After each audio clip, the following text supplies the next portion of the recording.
Cement పరిశ్రమను తెరిపిస్తామన్న BJP హామీని నిలబెట్టుకోవాలని CCI సాధన committee convener దర్శనాల Mallesh demand చేశారు.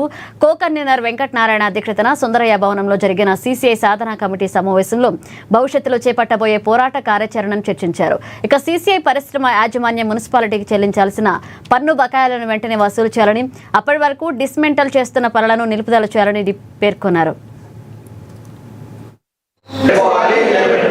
ప్రారంభించాలి, సీసీఐను వెంటనే నిలబెట్టుకోవాలి. బీజేపీ నాయకులు ఎంపీ ఎమ్మెల్యే ఇచ్చిన హామీని వెంటనే పోరాడదాం. సీసీఐని ప్రారంభించేంత వరకు పోరాడదాం.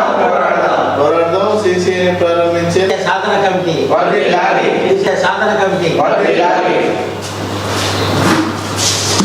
సీసీఐ పట్ల కేంద్ర బీజేపీ ప్రభుత్వం ఉండే విధానాలు సీసీఐ పట్ల కేంద్ర బీజేపీ ప్రభుత్వం ఉండే విధానాలు ప్రారంభించాలి.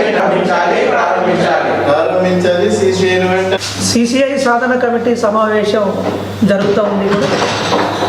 ఈ సమావేశంలో సీసీఐని కాపాడుకోవడం కోసము, సీసీఐని రీఓపెన్ చేయించుకోవడం కోసము భవిష్యత్తు కార్యాచరణను తీసుకోబోతా ఉన్నాము. ముఖ్యంగా సీసీఐ సాధన కమిటీ ఏర్పడ్డ కాడి నుంచి ఇప్పటి వరకు అనేక రకాల ఆందోళనలు, పోరాటాలు నిర్వహించి ఆదిలాబాద్ జిల్లా ప్రజల పక్షాన పోరాటాలు నిర్వహిస్తూ ఉన్నాము.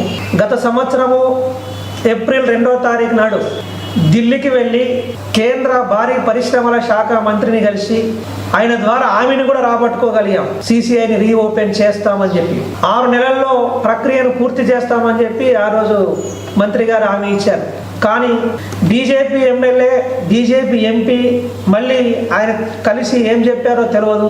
పునర్ప్రారంభం చేయాల్సింది పోయి సీసీఐని అమ్ముకోవడం కోసం ప్రయత్నం చేస్తూ ఉన్నట్టు తెలుస్తూ ఉన్నది. సీసీఐని తుక్కు కింద అమ్మడం కోసం టెండర్ కాల్ఫర్ చేశారు.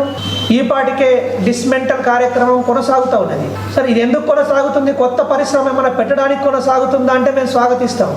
కానీ ఉన్న భూముల్ని రియల్ ఎస్టేట్ వ్యాపారం చేసి అమ్ముకోవడం కోసం ప్రయత్నాలు జరుగుతున్నట్టుగా తెలుస్తూ ఉంది.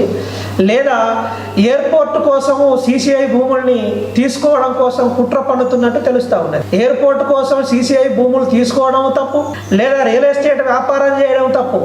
కొత్త పరిశ్రమను అక్కడ స్థాపించాలి, కొత్త యంత్రాలు పెట్టి పునర్ప్రారంభించాలని చెప్పి సీసీఐ సాధన కమిటీ ఆదిలాబాద్ జిల్లా ప్రజల యొక్క కోరిక. దానికోసమే ఉద్యమాలు నిర్వహిస్తూ ఉన్నాం గత అనేక సంవత్సరాల నుంచి.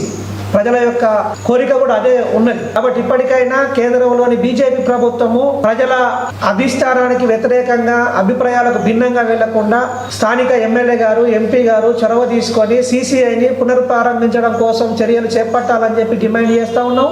లేని ఏడల భవిష్యత్తులో సీసీఐ సాధన కమిటీ ఆధ్వర్యంలో ఎమ్మెల్యే ఇల్లు ముట్టడి, ఎంపీ ఇల్లు ముట్టడితో సహా అనేక సమరశీల పోరాటాన్ని నిర్వహించడానికి సిద్ధపడతామని చెప్పి